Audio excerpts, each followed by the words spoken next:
सबसे पहले महात्मा पे प्रवेश करने से पूर्व महात्मा को हम लोग जान लेते हैं कि महात्मा कहते किसको हैं, महात्मा क्या होता है।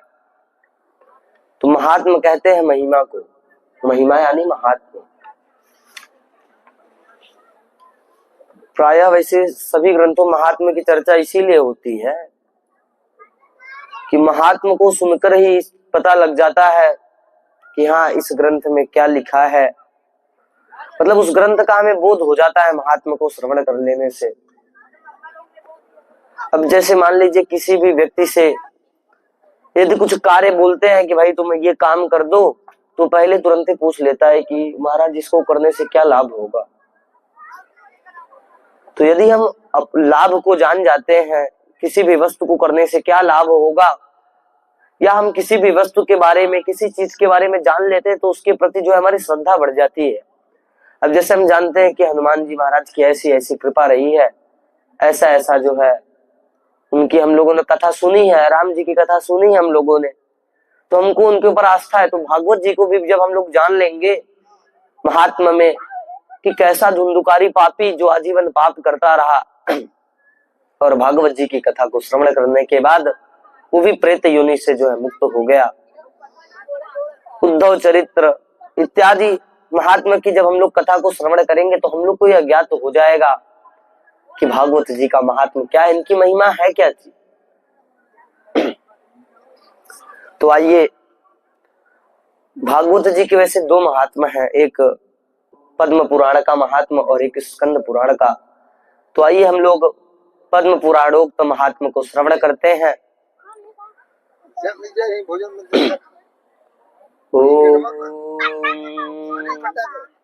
सच्चिदानंद रूपाय विश्वोत्पत्त्यादि हेतवे तापत्रय विनाशाय श्री कृष्णाय वयं नमः। इस श्लोक में श्री वेदव्यास जी भगवान ने मतलब भगवान के स्वरूप और कार्य का बोध कराया है। इसको ऐसे समझ लीजिए कि जैसे जब हम अपने कन्या का विवाह करने के लिए आप लोग जाते होंगे तो पहले वर के कार्य को देखते हैं, उसके स्वरूप को देखते हैं, देखने में ठीक ठाक है, अच्छे घर से है, तो बस इसी मात्र से जो हम लोग विवाह तो पक्का कर नहीं देते, फिर देखते हैं उसके कार्य को कि मतलब वो कार्य क्या कर रहा है, वह स्वयं कमाता है या माता पिता की कमाई पे खाता है। इस प्रकार जब हम लोग जान लेते हैं तब उसके हम लोग स्वभाव को जानते हैं। उससे भी हम लोग विवाह पक्का नहीं कर देते, उसके स्वभाव को जानते हैं कि मान लो कमा तो खूब रहा है लेकिन रात में जो है नशा करके आ रहा है और बिटिया को खूब मार रहा है। तो इसलिए हम लोग उसके स्वभाव को भी जान लेते हैं कि इसका स्वभाव कैसा है, या खाते पीते घर का है या पीता खाता है। इस प्रकार से हम लोग उसके स्वभाव को भी जान लेते हैं, उसके कार्य को जान लेते हैं, और जब तीनों चीजों को जान लेते हैं, उसको हर प्रकार से समझ लेते हैं, तब जाकर के अपने बिटिया का विवाह उससे हम लोग पक्का करते हैं। तो इसी प्रकार हम लोग वर स्वरूप भगवान जी को लेकर के अपनी बिटिया रूपी बुद्धि को भगवान के श्री चरणों में समर्पित करने जा रहे हैं। तो वर रूपी भगवान के गुण को, उनके स्वभाव को, उनके कार्य को हम लोग जान लेते हैं। तो भगवान का जो स्वरूप है वह सतचित आनंद के रूप में है। भगवान का जो स्वरूप है वह तीन रूपों में है, सतचित आनंद के रूप में। कि सत कहिए जो विनसे नाहि, सत कहिए जो विनसे नाहि, चित चैतन्य सकल जग माही, आनंद घट घट करे आनंदा, ताकर नाम सच्चिदानंदा। कि सत उसे कहते हैं जिसका कभी विनाश ना हो किसी भी परिस्थितियों में, प्रलय आ जाए, कुछ भी हो जाए, पर उनका विनाश नहीं है, इसलिए उनको सत कहा गया है। संसार को झूठा क्यों कहते हैं? इसीलिए तो कहते हैं क्योंकि पहले किसी और प्रकार से था, आज कुछ और है, कल को फिर कुछ और होगा। अब हम ही लोग से उदाहरण देख लीजिए, पहले छोटे छोटे बच्चे थे, आज इतने बड़े हुए, कुछ दिन बाद और बड़े हो जाएंगे, फिर वृद्धावस्था आ जाएगी, फिर मृत्यु को प्राप्त हो जाएंगे। पहले लोग गरीब थे, पहले लोगों के पास साइकिल भी नहीं होती थी, आज जो है 4 चक्का है, और बहुत सारे जो है प्रकृति हुई है। तो इस प्रकार से जो है प्रकृति सब नहीं रह सकती, इसलिए सत्य नहीं है। तो सत्य वही है जिनका कभी विनाश नहीं होता, क्योंकि भगवान तो नित्य किशोर है कि राम रूप दूसर नहीं देखा, कि राम का रूप जो है, राम जी का कभी दूसरे स्वरूप में नहीं देखा, एक ही स्वरूप उनका जो देखा गया है। भगवान का दूसरा स्वरूप है चित्त का। चित्त यानी चैतन्य, ज्ञान, प्रकाश। संसार की जितनी भी चेतनाएं हैं वह अपनी चेतना, स्वयं की चेतना नहीं है, वह भगवान की ही चेतना है, भगवान के द्वारा प्रदान की गई चेतना है। अब ध्रुव जी भगवान को अखिल शक्ति धरा कहे हैं, उनको जो है अखिल शक्ति धरा कहा गया है, क्योंकि भगवान ही सबको शक्ति प्रदान करते हैं संसार वासियों को। एक बार की बात है, भगवान नारायण वैकुंठ में बैठे हुए थे। अब लक्ष्मी जी आई और लक्ष्मी जी ने भगवान से कहा कि प्रभु, अब आपके भक्त इस संसार में बिल्कुल गिने चुने लोग बचे हैं। भगवान बोले कि सही बात है। लक्ष्मी जी बोली कि दामोदर बैठे रहे, दाम करे सब काम, कि दामोदर तो बैठे रहते हैं, दक्षिणा सब काम करती है। क्योंकि अभी बिना पैसे के चले जाइए, अगर कोई पानी भी पिला दे तो मुश्किल ही है। कुछ लोग अभी भी, ऐसी बात नहीं है, लेकिन बहुत मुश्किल है। तो जब लक्ष्मी जी ने ऐसा कहा तो भगवान बोले कि बात तो आप ठीक कह रही हैं, लेकिन आपकी इस प्रश्न का उत्तर जो है मैं कुछ समय बाद दूंगा। अब कुछ दिन बीता तो पृथ्वी लोक पर सभी मनुष्य जो एक शव को लेकर के जा रहे थे और राम नाम सत्य है बोल रहे थे। अब भगवान लक्ष्मी जी से बोलते हैं कि देवी, अब आप अपना प्रकोप दिखाइए आप। सोई लक्ष्मी जी ने तुरंत स्वर्ण की वर्षा कर दी। सभी लोग शव को वहीं पर के छोड़ के और सोना बटोरने में लग गए। अब लक्ष्मी जी बोली कि प्रभु, आपने देखा, आपका नाम छोड़ करके, सब को छोड़ करके सब राम नाम सत्य है बोल रहे थे, और जैसे मैंने स्वर्ण की वर्षा की सब टूट पड़े, आपका नाम लेना भी बंद कर दिया। तो भगवान बोले कि देवी, परंतु वह शव तो नहीं उठा। इतने में लक्ष्मी जी बोलते हैं कि प्रभु, उसमें तो चेतना ही नहीं है, तो कहां से उठेगा? तो प्रभु बोले कि देवी, यही तो मैं समझाना चाह रहा हूं कि जिसमें मैं चेतना रूप में विद्यमान हूं वही आपकी इज्जत करेगा, उसी के आगे आपका महत्व है। जिसके रूप से चेतना रूपी मैं निकल गया तो वहां पे आपका कोई महत्व नहीं है। तब लक्ष्मी जी समझ गई कि वही भगवान ही संपूर्ण संसार में चित्त रूप में विराजमान है। और अब तीसरा स्वरूप भगवान का कौन सा है? आनंद स्वरूप। अब आनंद के विषय में तो नारद जी कहते हैं कि अनिर्वचनीयम अनुभव स्वरूपम, कि यह कोई वाचन करने का जो है, ये कोई बताने का स्वरूप है ये नहीं। भगवान का आनंद स्वरूप यह अनुभव का स्वरूप है। इसको जो है भगवान के आनंद स्वरूप को अनुभव कर सकते हैं।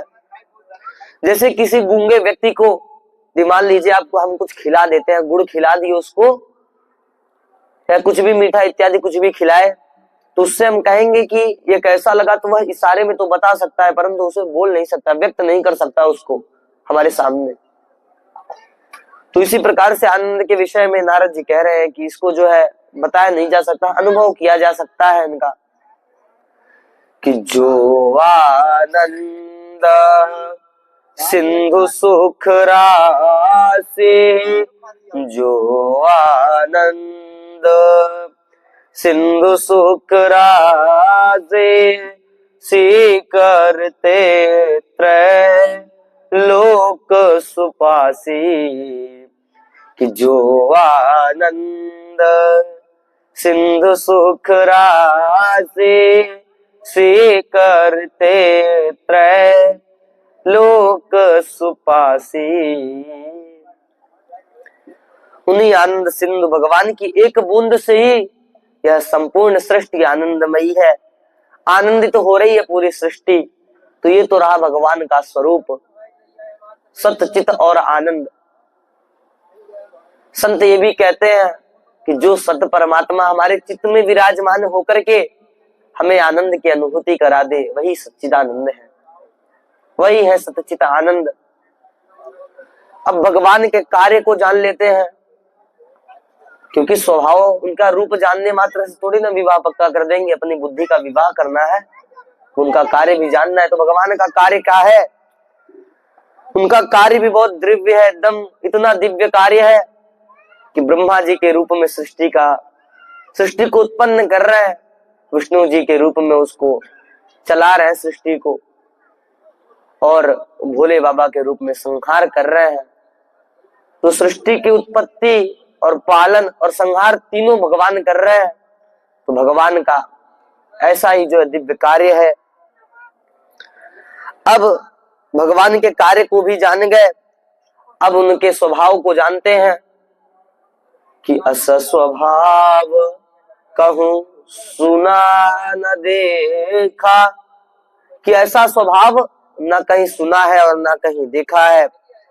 भगवान का ही ऐसा एक स्वभाव है, तो उनके जैसा स्वभाव किसी और का नहीं मिल सकता संपूर्ण जगत में। जो ईमानदारी से भगवान के चरण का आश्रय ले लेते हैं, भगवान उनके तीनों तापों को जड़ से उखाड़ करके फेंक देते हैं। कि दैहिक दैविक भवतिक तापा, राम राज्य का हूँ ही नहीं व्यापार। कि दैहिक दैविक और भौतिक यह तीन ताप हैं, जो कि राम जी के राज्य में किसी को स्वप्न में भी इन्होंने सताया नहीं। तो पहले हम लोग यह जान लेते हैं कि तीनों तापों को कैसे क्या कहते हैं। तो जो दैहिक ताप है, उस दैहिक ताप को वो होते हैं जो हमें देह से प्राप्त हो। दैहिक ताप यानी देह से प्राप्त हो, शरीर से, जैसे बुखार, खांसी, जुखाम इत्यादि जितनी भी शरीर की बीमारियां हैं, ये सब दैहिक ताप है। अब दूसरा दैविक ताप है। तो दैविक ताप वो है जो हमें देवताओं से कष्ट मिलता है। अत्यधिक गर्मी हो जाना, ज्यादा ठंडी पड़ जाना, बर्फ, ओलावृष्टि, इस प्रकार से जो संताप है, यह दैविक ताप है। और तीसरा ताप है भौतिक ताप। तो भौतिक ताप वो है जो हमें भौतिक वस्तुओं से प्राप्त होता है, जैसे किसी प्रकार का कष्ट, करंट लग जाना, सड़क दुर्घटना, इस प्रकार का यह जो कष्ट है, यह भौतिक ताप कहते हैं। और इन तीनों तापों ने राम जी के राज्य में किसी को स्वप्न में भी नहीं सताया। तो आइए हम लोग भी ठाकुर जी के सहित श्री राधा रानी के चरणों के, भगवती जी को और प्रधान वक्ता श्री सुखदेव जी महाराज को जो है हम लोग प्रणाम करते हैं। और हम लोग भी अपने तीनों तापों को जो है जड़ से खत्म कर लेते हैं। क्योंकि देखिए ऐसा है कि यदि किसी आम बात को भी यदि कोई विशेष व्यक्ति बोले तो उसका बहुत ज्यादा प्रभाव पड़ जाता है, और किसी विशेष बात को भी यदि कोई आम आदमी बोल जाए तो उसका प्रभाव नहीं पड़ता। अब जैसे कोई एकदम आम आदमी, कोई नॉर्मल व्यक्ति अगर किसी बात को बोलता है कि आज रात को ये करना, तो उसका प्रभाव नहीं पड़ेगा। लेकिन अभी प्रधानमंत्री जी किसी बात को बोल दे कि जो है ऐसा ऐसा करना है, तो उसका लोगों पर अलग प्रभाव पड़ जाता है। क्योंकि किसी आम व्यक्ति यदि कुछ विशेष बात को भी बोले तो उसका प्रभाव नहीं पड़ता, कोई विशेष व्यक्ति यदि आम बात को भी बोल जाए तो उसका बहुत प्रभाव पड़ता है। तो आइए हम लोग श्री सुखदेव जी महाराज के बारे में जानते हैं। यम प्रव्रजन्तमनुपेतमुपेत कृत्य द्वैपायनो विरह कातर आजुहाव पुत्रेदि तन्मयतया तरवोऽभिनेदुस्तं सर्वभूत हृदयं मुनिमानुतोऽस्मि। सुखदेव जी महाराज जन्म लेते ही जात कर्म आदि कराए हुआ, बिना यज्ञोपवीत आदि कराए हुए वन की ओर चल दिए और व्यास जी महाराज उनके पीछे पुत्र पुत्र कहते हुए उनके पीछे चल दिए। तब सुखदेव जी महाराज ने वृक्षों के माध्यम से व्यास जी को समझाया कि पिताजी, यह जो वृक्ष हैं इनके जो पुत्र आदि है वह उनके फल और डालियां हैं, लेकिन उनके प्रति इतने जो है ये इतना भी उनके प्रति समर्पित नहीं हो जाते कि जो है अगर वो उनका कोई फल तोड़ ले तो उनका प्राण चला जाए। इस प्रकार से नहीं करते वो। सुखदेव जी के माध्यम से व्यास जी को इस प्रकार समझाने से व्यास जी को भी समझ में आ गया और उनको बोध हो गया और वो भी अपने आश्रम को लौट गए, व्यास जी भी। बोलिए सुखदेव जी महाराज की जय। अब आइए हम लोग परम पावन नैमिषारण्य भूमि की ओर चलते हैं कि नैमिषे सूतमासीनम अभिवाद्य महामतिम कथामृत रसास्वाद कुशलः शौनको ब्रवीत। एक बार शौनक आदि 88,000 ऋषि सत्यलोक में ब्रह्मा जी के पास गए, ब्रह्मा जी की शरण में गए और वहां पर उन्होंने कहा कि प्रभु, हम सृष्टि पर एक हजारों वर्षों, परंतु पृथ्वी पर कलयुग आ जाएगा और वह हमारे सत्र में बाधा पहुंचाएगा। तब ब्रह्मा जी ने एक मनोचक्र प्रकट किया और छोड़ दिया और बोले कि यह चक्र जहां पर जाकर के गिरेगा वहीं पर आप अपना सत्र प्रारंभ कर लेना।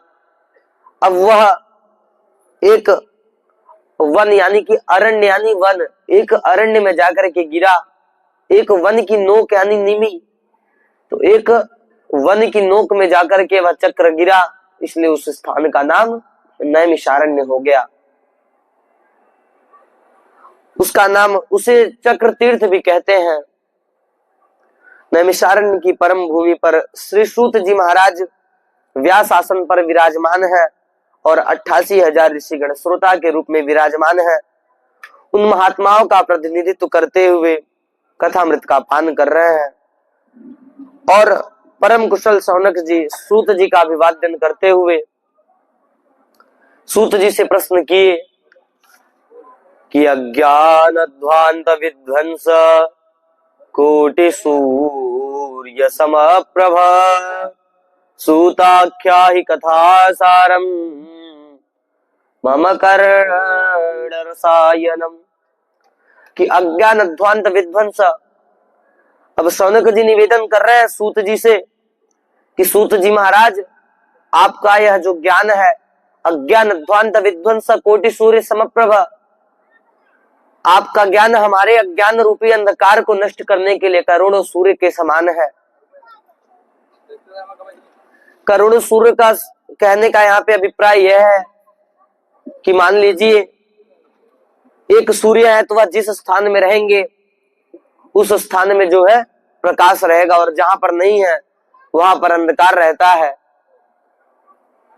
तो ऐसे ज्ञान का क्या मतलब कि जब तक गुरु हमको बता रहे हैं तब तक तो ज्ञान है हमारे अंदर, और जैसे ही बताना बंद किए तुरंत अंधकार प्रवेश कर गया। तो महाराज ऐसे ज्ञान से क्या लाभ कि जो वक्त आने पर, समय आने पर उसका प्रयोग ना किया जा सके। तो इसीलिए कह रहे हैं कि करोड़ों सूर्यों के समान, ताकि कहीं भी अज्ञान रूपी लेश, अज्ञान का लेश हमारे बुद्धि में बचा ही ना रह जाए। इस प्रकार आप हमको जो है कथा सुनाई। कथा तो हमने बहुत सारे सुने हैं, जप तप व्रत आदि के बहुत सारे हमने कथा सुनी है। आप हमें कथा का सार तत्व सुनाइए। और जो हमारे कर्णों के लिए रसायन हो, मम कर्ण रसायनम, सूताख्याय कथा सारम मम कर्ण रसायनम। सूत जी कह रहे हैं कि ऐसी कथा का सार सुनाइए जो हमारे कानों के लिए रसायन के समान हो, और जो भक्ति ज्ञान और वैराग्य से युक्त हो, महान विवेक को प्राप्त करा दे। तब कहते हैं कि महान विवेक किसे कहते हैं?